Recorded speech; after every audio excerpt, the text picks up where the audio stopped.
নমস্কার বন্ধুরা, আমি শ্রীশঙ্খ। আশা করি আপনারা সবাই ভালো আছেন। আজকে যে বিষয়টা নিয়ে আলোচনা করব সেটা হচ্ছে রোজগার কেমন হবে।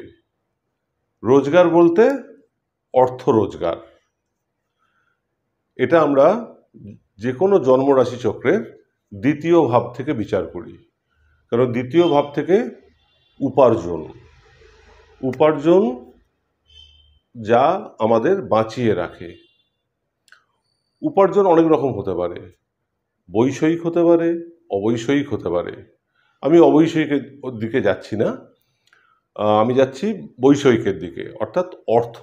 অর্থ অর্থাৎ যা আমাদের প্রয়োজন মেটায়, টাকা, সেই হিসেবে যাব। না হলে এখানে আমাদের যে রোজগার বলুন বা দ্বিতীয় ভাব থেকে যেটা হয়, মানসিক সম্পদ, ভৌতিক সম্পদ, আত্মিক সম্পদ, এই তিন রকমের সম্পদ বিচার করা হয়। তো এখানে ভৌতিক সম্পদ মানে বাড়ি, গাড়ি বা বৈষয়িক যেগুলো টাকা পয়সা, সেইভাবেই আমরা যাব, এটাতে যাব। তাহলে এখানে দ্বিতীয় ভাব থেকে আমরা বিচার করব। আমরা পরিশ্রম কেন করি? রোজগার করব বলে। রোজগার কেন করি? ভালো থাকবো বলে। তো এখানে আবার দুটো ব্যাপার আছে। একটা হচ্ছে যে রোজগার তো হলো, যে বিষয়টা নিয়ে আজকে আলোচনা করব। এবারে রোজগার দিয়ে সেটা সমৃদ্ধির পর্যায়ে যাবে কিনা সেটা পরের দিন আবার আলোচনা করব। আজকে শুধু রোজগার, কার রোজগার কেমন, অর্থ রোজগার কেমন হবে। তাহলে কি বললাম, দ্বিতীয় ভাব থেকে, জন্মরাশি চক্রের দ্বিতীয় ভাব থেকে আমরা বিচার করব। আর শুক্রকে আমরা কারক গ্রহ হিসেবে ধরব। বৃহস্পতি হচ্ছে অবৈষয়িক রোজগারের জন্য কারক গ্রহ, আর বৈষয়িক রোজগারের জন্য হচ্ছে শুক্র।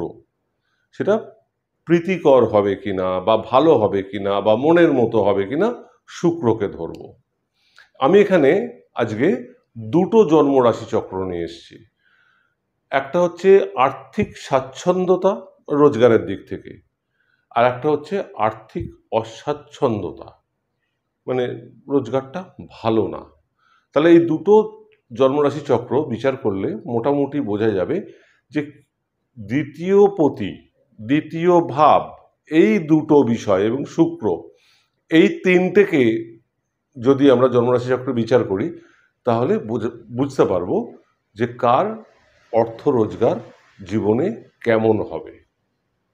এবং তার সঙ্গে আর একটু ছুঁয়ে যাব, মোটামুটি কোন বয়স থেকে রোজগারটা বা মোটামুটি আর কি হবে। এখন হবে বলতে এক একজনের খুব ভালো হয় আর এক একজনের মন্দের ভালো হয়, সেরকম। যাই হোক, দেখা যাক। প্রথমে এই জন্মরাশি চক্রটা ধরি। এই জন্মরাশি চক্রটা হচ্ছে 15ই জুন 1960 সালে জন্ম, রাত্রি 1টা, কলকাতা। মীন লগ্ন, রেবতী নক্ষত্র, দ্বিতীয় মঙ্গল অশ্বিনী নক্ষত্রে, কেতুর নক্ষত্রে, তৃতীয় শুক্র সক্ষেত্রী, মঙ্গল সক্ষেত্রী, শুক্র সক্ষেত্রী মৃগশিরা নক্ষত্রে, মঙ্গলের নক্ষত্রে, চতুর্থে বুধ সক্ষেত্রী পুনর্বসু নক্ষত্রে, বৃহস্পতির নক্ষত্র, ষষ্ঠপতি রবিও বসে রয়েছে এখানে মৃগশিরা নক্ষত্রে, মঙ্গলের নক্ষত্র, ষষ্ঠে রাহু পূর্ব ফাল্গুনী নক্ষত্রে, শুক্রের নক্ষত্র, দশমে বক্রী শনি পূর্বসারা নক্ষত্রে, বৃহস্পতি সক্ষেত্রী বক্রী, শনিও বক্রী, বৃহস্পতিও বক্রী, কেতুর নক্ষত্রে, এটা হচ্ছে মূলা নক্ষত্র, দ্বাদশে কেতু পূর্ব ভাদ্রপদ নক্ষত্রে, বৃহস্পতির নক্ষত্রে, বৃহস্পতি আর কেতু নক্ষত্র বিনিময় করেছে, চন্দ্র বসে রয়েছে, রাশি হচ্ছে কুম্ভ রাশি, চন্দ্র শতভিষা নক্ষত্রে। তাহলে আমাদেরকে প্রথমে দেখতে হবে যে দ্বিতীয় ভাব, দ্বিতীয় পতি এবং শুক্র, এখানে কিন্তু শুক্রটা লেখা হয়নি, দগ্ধ। সক্ষেত্রী কিন্তু দগ্ধ শুক্র, রবির 15 ডিগ্রির মধ্যে এসে গেছে, জ্বলে গেছে শুক্র। কেমন, লিখতে ভুলে গেছি, এখানে লেখা হয়নি। তাহলে দ্বিতীয় পতি মঙ্গল নিজের ঘরে বসে রয়েছে, ভালো, খুবই ভালো। কেতুর নক্ষত্রে, তাও ভালো, মিত্র নক্ষত্র। বৃহস্পতি দৃষ্ট, ভালো, মিত্র নক্ষত্র। আপাত দৃষ্টিতে মনে হচ্ছে যে এনার রোজগারটা খুবই ভালো হবে। দেখুন, জন্মরাশি চক্রে কেন্দ্র কোণ উপচয়। কেন্দ্র হচ্ছে গোছালো, কোণ হচ্ছে সাবলীল এবং উপচয় হচ্ছে বৃদ্ধিমূলক। প্রথমে এই দ্বিতীয় ভাবটাকে দেখি। দ্বিতীয় ভাবটা যেরকম মঙ্গল বসে রয়েছে, বৃহস্পতি দেখছে, দ্বিতীয় ভাবটা মোটামুটি ভালো আছে, স্থিরতার পক্ষে। কিন্তু এখান থেকে রাহু মঙ্গল দ্বিতীয় পতি এবং দ্বিতীয় ভাবকে দেখছে, তার এবং ষষ্ঠ থেকে। তাহলে আমাদের ধরতে হবে যে দ্বিতীয় ভাবটা কিছুটা হলেও অস্থির হয়েছে এবং ষষ্ঠ থেকে দেখছে। তাহলে এর রোজগারটা বা ইনকামটা বা উপার্জনটা, আর্থিক মানে অর্থ উপার্জন, এই উপার্জনটা কিন্তু ছেদাত্মক হবে। ছেদাত্মক হবে অর্থাৎ চলছে চলছে চলছে, হঠাৎ করে নেই, আবার চলছে আবার নেই, বা কম বেশি কম বেশি, এরকম ব্যাপারটা হবে। মঙ্গল কেতুর নক্ষত্রে, কেতু কিন্তু দ্বাদশে বসে রয়েছে, বৃহস্পতি মঙ্গলকে দেখছে, বৃহস্পতিও কেতুর নক্ষত্রে। কেমন, তাহলে এই জন্মরাশি চক্র দেখে একটা আন্দাজ করা যাবে যে এই মানুষটার, যেহেতু বৃহস্পতি মঙ্গল সম্বন্ধ করেছে, রোজগার থাকবে, মানে একদম বসে যাবে সেরকম নয়, কিন্তু রোজগারের কম বেশি থাকবে। কোনো ফিক্সড রোজগার, প্রতি মাসে এই টাকাটা আসে, মিনিমাম একটা এরকম টাকা আসছে, মানে ভালো মতো, সেরকম কিন্তু হবে না। এবং রোজগারটা কিন্তু সবসময় রোজগারের ব্যাপারে উদ্বেগ থাকবে। জ্যোতিষটা করতে গেলে শুধুমাত্র এই কি গ্রহ আছে, বইতে কি পড়েছি বা গুরুর কাছে কি শিখেছি, ওই জিনিসটা ওই পুঁথিগত কিন্তু হয় না। এইখানে কিন্তু এই গ্রহ বিন্যাস দেখে একটা মনে মনে কিন্তু নিজেকে একটা গল্প তৈরি করতে হবে।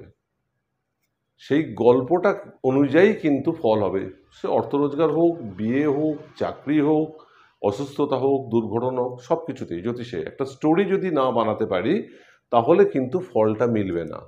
তাহলে এই গ্রহ বিন্যাস দেখে আমার কি মনে হবে, দ্বাদশে কেতু, দ্বাদশ ভাবটা কিন্তু কিছুটা অস্থির হয়েছে। কেমন, কেতু। শনি যদিও বা নিজের ঘরকে দেখছে, উল্টো দিকে রাহুর রস কিন্তু কেতু টানছে। তাহলে এই মানুষটার রোজগারও যেমন থাকবে, খরচাও তেমন থাকবে, এবং এর একটা প্রবণতা আছে এই মানুষটার রোজগারের, যে রোজগারটা মাঝে মধ্যেই কমে যাবে, ঠিক মতো হবে না। হয়তো 2 মাস কোনো রোজগার হলো না, আবার 3 মাস 4 মাসের বেলায় রোজগার হচ্ছে, কিন্তু দৈনন্দিন জীবনে খরচ কিন্তু কমে না, বরং মাঝে মধ্যে উটকো খরচ চলে আসে। এবং এনার কিন্তু সেটা রয়েছে, এই রাহু কেতু যে এটা রয়েছে, এটা কিন্তু রয়েছে। তাহলে রোজগারটা আমার 2 মাস হলো না, 3 মাসের বেলায় হলো,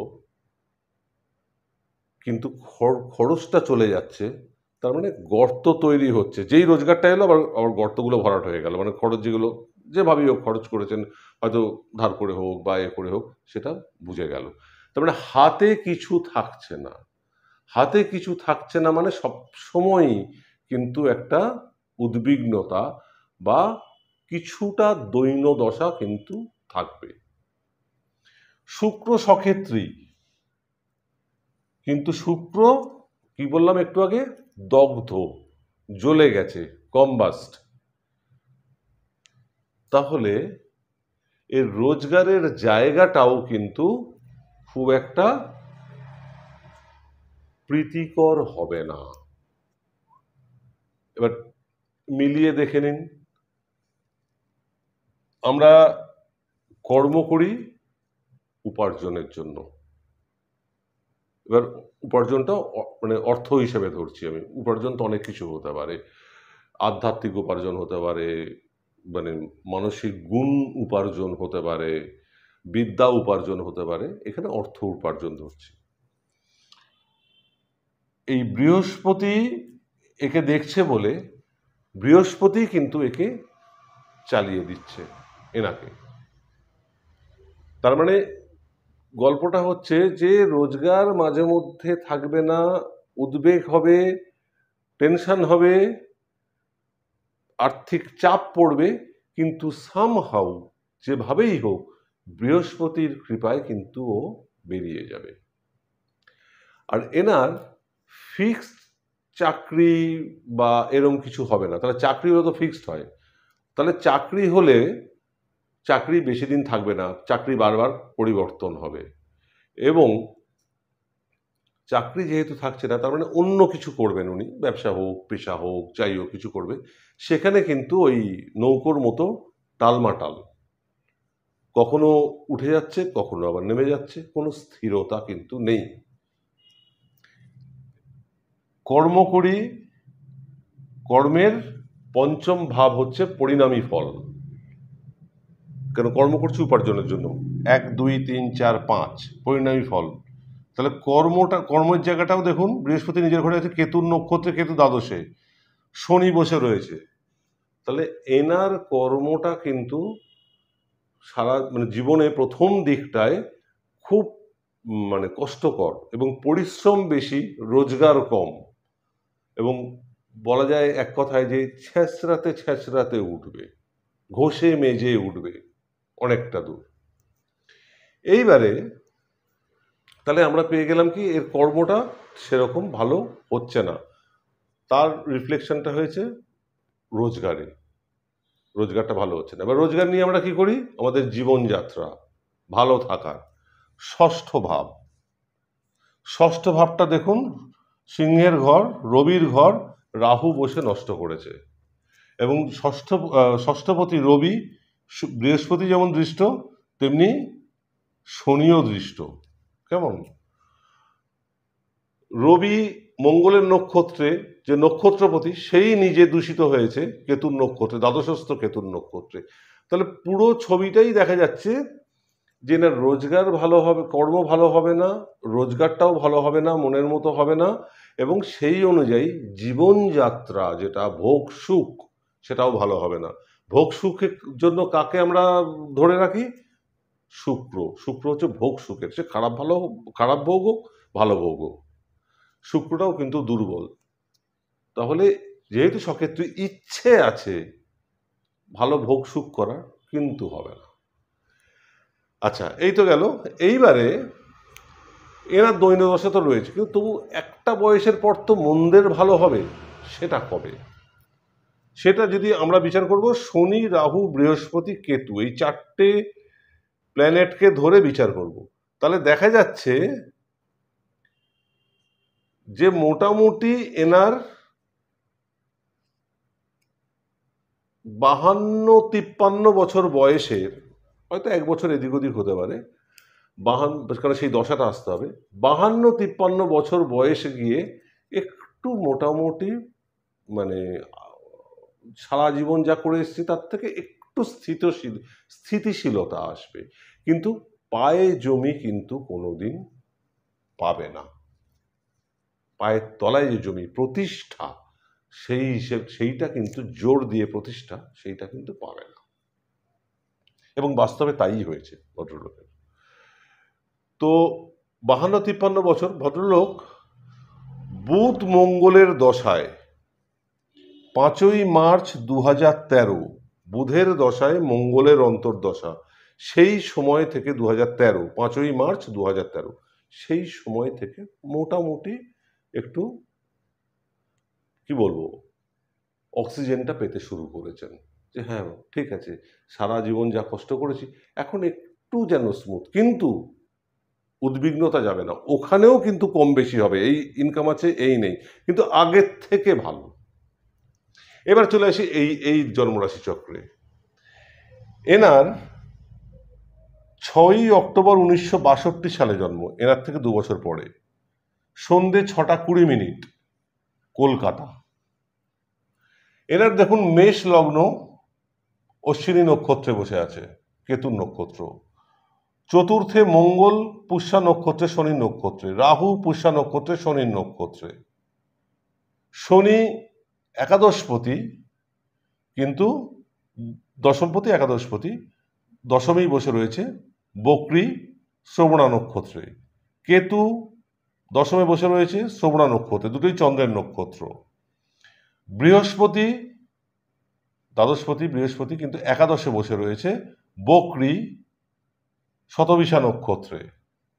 আচ্ছা, এখানে তো মঙ্গল বলেই দিয়েছি, এই দুটো হয়ে গেছে। আচ্ছা, রবি ষষ্ঠে বসে রয়েছে হস্তা নক্ষত্রে, চন্দ্রের নক্ষত্রে, বুধ নিজের ঘরে বকরি এবং দগ্ধ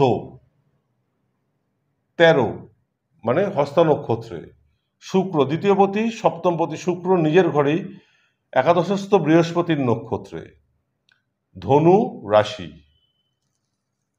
পূর্বসারা নক্ষত্রে। কেমন? এনার ছকটা দেখুন, দ্বিতীয়পতি শুক্র সপ্তমে নিজের ঘরে বসে রয়েছে, তাহলে কেন্দ্রে বসে রয়েছে, গোছালো। আমি কি বললাম? কেন্দ্র কোণ উপচয়। কার নক্ষত্রে? বৃহস্পতির নক্ষত্রে। বৃহস্পতি কোথায়? নবমপতি এবং দ্বাদশপতি বৃহস্পতি। নবমপতি মানে কোণের রসটাও পেয়েছে, সাবলীলতার রসটাও পেয়েছে, গোছালো রসটাও পেয়েছে, এবং বৃহস্পতির নক্ষত্রে বৃহস্পতি কিন্তু একাদশে, তার মানে উপচয় বৃদ্ধিমূলক, এর ক্রমশ বাড়বে। বৃহস্পতি বকরি শতবিশা নক্ষত্রে। কেমন? আবার এই বৃহস্পতি শুক্রকে দেখছে, দ্বিতীয়পতি সপ্তমপতি শুক্রকে দেখছে এবং শুক্রের সাথে সম্বন্ধও করেছে, একেতর দৃষ্টি সম্বন্ধ। তাহলে এনার রোজগারটা কিন্তু উপচয় বৃদ্ধিমূলক, গোছালো, সাবলীল। এবং এনার শুক্রটা দেখুন, যেটা এইখানে শুক্র দগ্ধ, এই শুক্র নিজের ঘরে একদম সলিড রয়েছে, তাহলে এনার ভোগ সুখটাও খুব ভালো হবে এবং রোজগারের খুব প্রীতিকর হবে। কিন্তু এনারও এই যে দশমে শনি কেতু বসে রয়েছে, উল্টো দিকে মঙ্গল রাহু এই যে বসে রয়েছে, এনারও কিন্তু কি বলবো, প্রথম জীবনে যখন উনি কর্মজীবন শুরু করেন, আর্থিক কর্মজীবন শুরু করেন, তখনও কিন্তু খুব হতাশা, অতৃপ্তি, উদ্বেগ, ওই হ্যাচড়াতে হ্যাচড়াতে চলেছে, ঘষে ঘষে ঘষে ঘষে গেছে। এবারে কোন বয়স থেকে মোটামুটি হতে পারে এনার ভালো, কোন বয়স থেকে?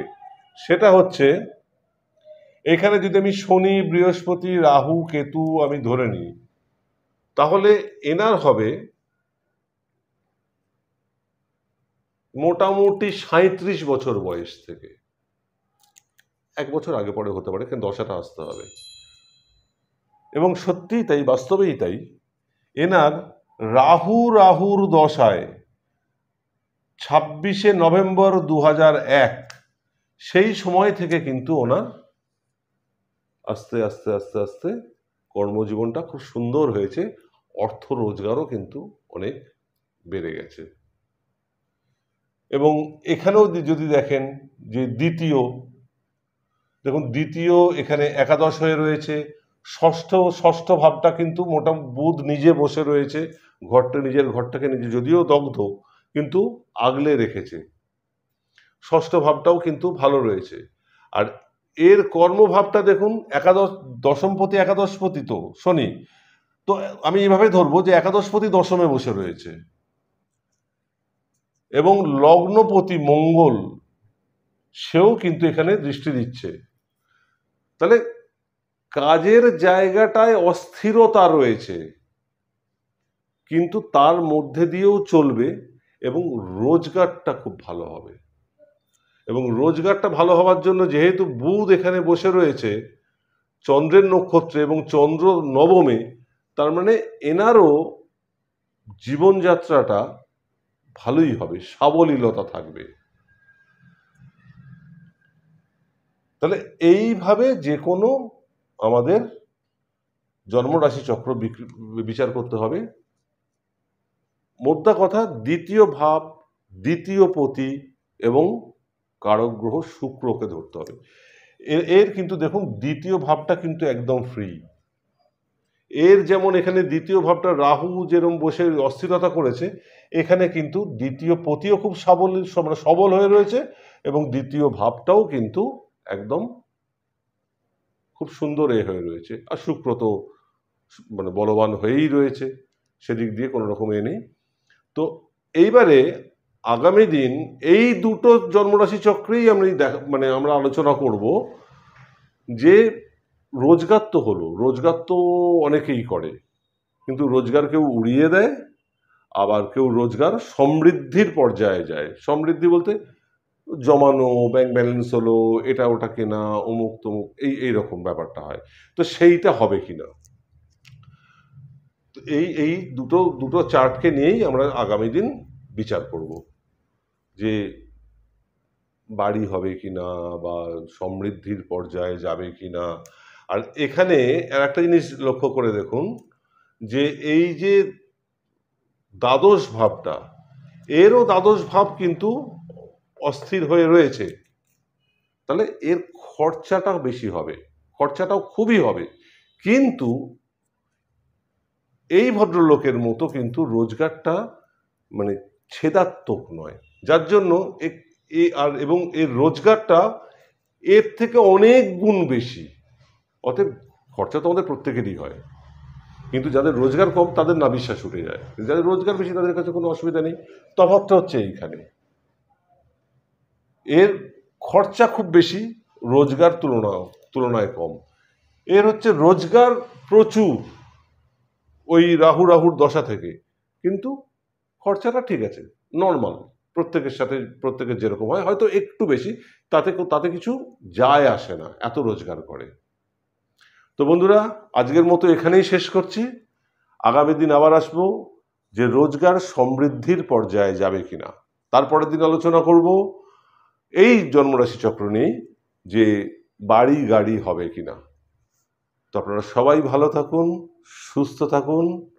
সামনে দুর্গাপুজো, প্রত্যেকের যেন পুজোর দিনগুলো খুব আনন্দে কাটে। নমস্কার বন্ধুরা।